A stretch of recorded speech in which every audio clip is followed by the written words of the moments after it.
The Elder Scrolls IV Oblivion first released in 2006, nearly 20 years ago. Today, after multiple failed attempts, I finally finished the game, all of the major guilds, the main story, and all of the DLC. But in the process, I discovered the major flaw in Oblivion that prevented me from finishing it all of those years ago. I wasn't really playing games like Oblivion when it first came out in 2016. At the ripe old age of 8, I wasn't exactly the target audience. Fast forward to 2011 when suddenly my gaming world expanded like never before with the release of the Elder Scrolls V Skyrim. Skyrim is the game that got me back into gaming. Before Skyrim, all I really played were the standard yearly sports and Call of Duty titles that all of my friends played. I had shied away from the more nerdy games of my childhood in favor of the accepted mainstream ones. That was until the vast, rich, and colorful world of Skyrim activated neurons in my brain and stole away hundreds of hours of my life. I can distinctly remember one weekend exploring the great tundras of Skyrim late at night, slaying dragons, exploring Draugr caves, collecting every little gold piece I could find, until I looked out my window and realized what had once been the starry night sky had suddenly become a bright, sunny day. I had literally lost track of my time and played all night long. With that kind of transformative experience under my belt, of course I was curious what other games in the franchise were like. So, eventually I picked up Oblivion for my PlayStation 3. I booted it up, played a dozen hours or so, and, to my surprise, never went back. As the years went by, I would try Oblivion off and on. I picked up the Game of the Year edition, which had all the DLCs, but still couldn't commit to it. I bought it on PC, hoping a smoother experience with a higher-end gaming machine could help. Still, no dice.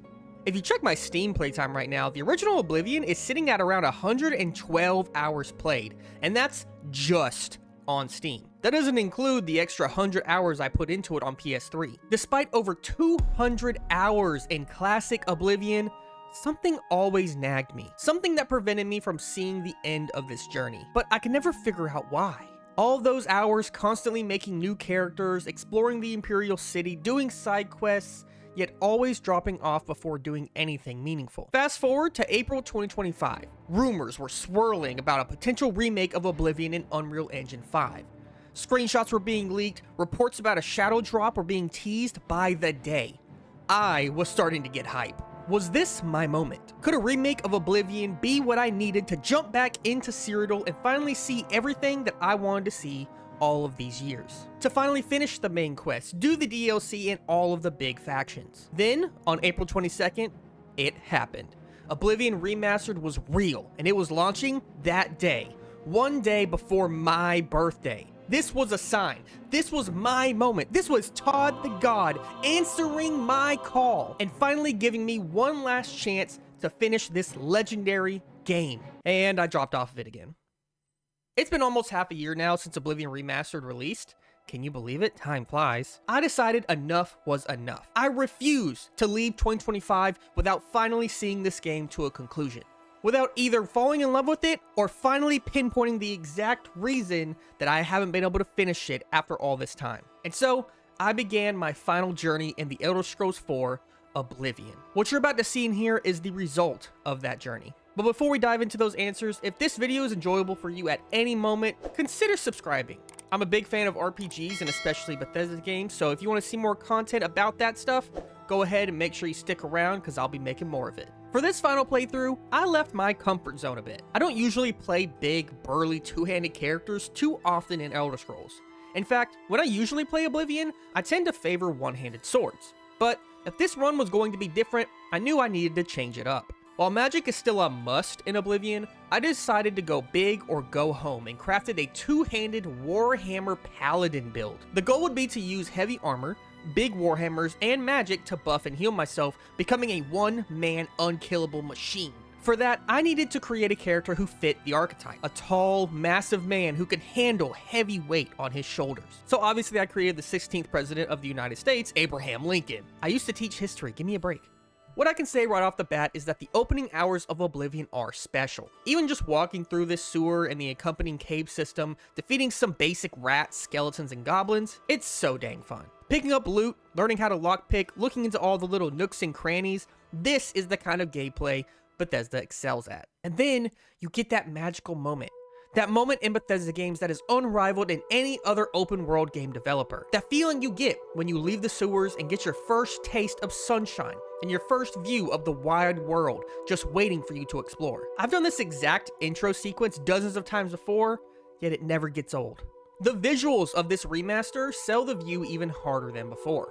I know some people have particular opinions about the different atmosphere between the original Oblivion and this remaster, and while I do understand that it has lost a bit of that painterly, almost dreamlike quality, I think the remaster far makes up for it with its detail and vivid color. There were so many times during this playthrough where I had to stop and stare out at the world, basking in its beauty. It may not be quite as dreamlike, but it is still nonetheless a grand fantasy. Cyrodiil is truly a beautiful place Bethesda should be proud of creating.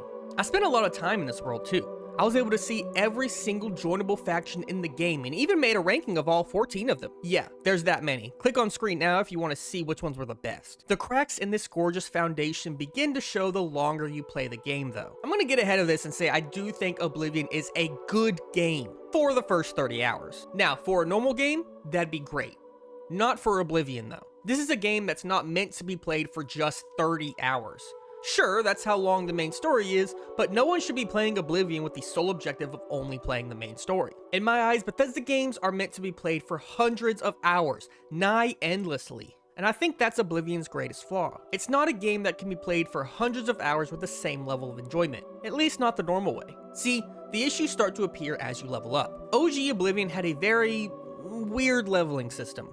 It's a bit complex to get into here, but essentially if you weren't careful, you could completely break your character or make the game virtually unplayable. This has been streamlined and fixed in the remaster, but that's not really what my problem is. My main issue is with how the world reacts to your character's increasing power. Enemies and items in Oblivion tend to scale with your character. Lower level characters will fight lower leveled enemies and earn weaker gear, while higher level characters face off against stronger foes, but also reap better rewards. This is supposed to keep Oblivion interesting and challenging. No matter how high your level, you should always be running into enemies that will make you sweat. I have a fundamental issue with this. I believe time and effort should be rewarded in RPGs.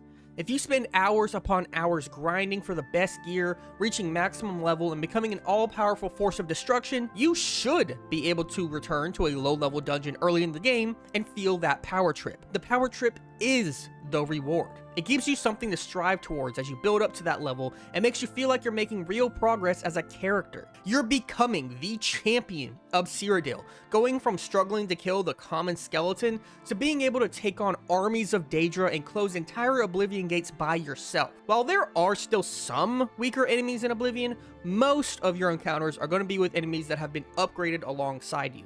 This means that no matter how long you've played or how much effort you spend enchanting the perfect weapon and armor, you're going to enter an early game cave and have to fight bandits who are wearing Daedric and glass armor, the two strongest sets in the entire game. With this kind of equipment, these bandits might as well storm the Imperial City. Once you reach this level when you're seeing high level armor on basic bandits, you can rest assured that your loot and progression as a character has pretty much reached its maximum. Whatever loot you can get from dungeons and enemies is going to be purely for selling. Rarely will you find something interesting of use. This is why I say the early game of Oblivion feels so much better.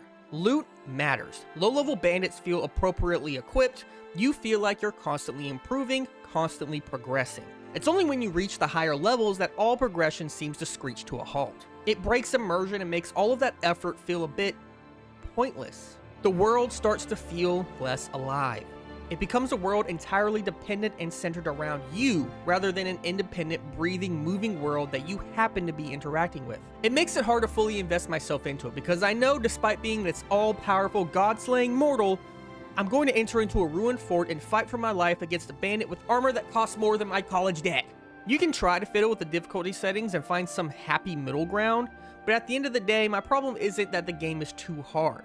I don't think it's very difficult at all, nor do I think Oblivion should be difficult necessarily. The problem is that, unlike Skyrim, which felt like a living, breathing world that I could fully immerse myself in, fully live inside, Oblivion feels like a world that only exists because I'm in it. I think this weaker, less immersive world isn't helped by how most quests are gained in Oblivion. In other Bethesda games, quests seem to come organically. You may have a core goal, perhaps chasing after the main quest like a good golden path little boy, before suddenly something happens in the distance or a random character runs up to you and takes your attention away from that golden path. Suddenly, 10 hours later, you're now exploring an entirely different area and have fallen into an elaborate questline, forgetting entirely what you were doing originally in the first place. Oblivion struggles at this. While some instances of this exist, most of the time, you're going to need to go out of your way to find quests. Let's take guilds as an example. You can learn about the Fighters Guild by talking to folks around some of the towns across Cyrodiil. You'll eventually learn that to join, you must go to one of 2 specific guild halls and talk to someone there. Do that and boom, you begin the Fighters Guild questline. Pretty cut and dry. Now, let's look at the companions, the Fighters Guild equivalent in Skyrim. You initially find them on your way toward Whiterun, engaged in an epic battle against a giant that has found itself inside a local farm. You can choose to help or hang back and watch the show. In either case, one of the members will speak to you and start you on your way toward their group. Now, which of these seems like the better introduction? I know it seems like I'm being pretty negative about Oblivion right now, and I want to reiterate, I do think Oblivion is a good game, maybe even great. I mean, I put over 300 hours into it. I just think for the kinds of open world RPGs I enjoy, the kinds of Bethesda games that I enjoy, Oblivion doesn't fit the bill 100%. Skyrim was a game that, on a single character, I felt I could just exist in that world. I felt like I could live in it forever, do everything, collect all the Daedric artifacts, all the dragon shouts, all the dragon priest masks. I wanted to complete everything in Skyrim because of the way that game handled its world, quests, and RPG systems that sang in perfect harmony. With Oblivion, I don't feel I can do that. It's a game better suited to several characters, each with their own specialty.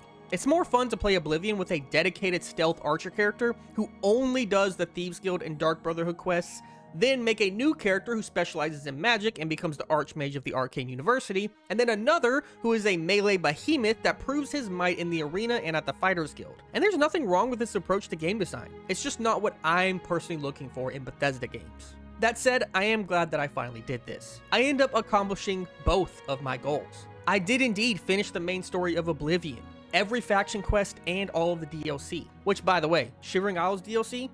Mwah. I did have to force myself though. It didn't come as naturally as I wanted it to.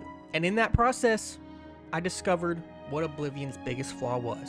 I don't know if I'll play Oblivion again, but I'm just glad that I can finally put this behind me.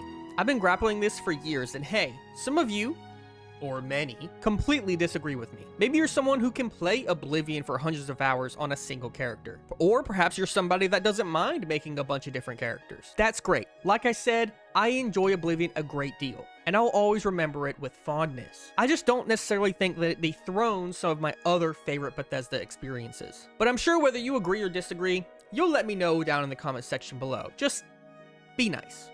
And hey, whether you agree or disagree with anything I've said here, I still hope you have an amazing day. I've been Ashton Lavelle, and I'll see you on the next one. Peace.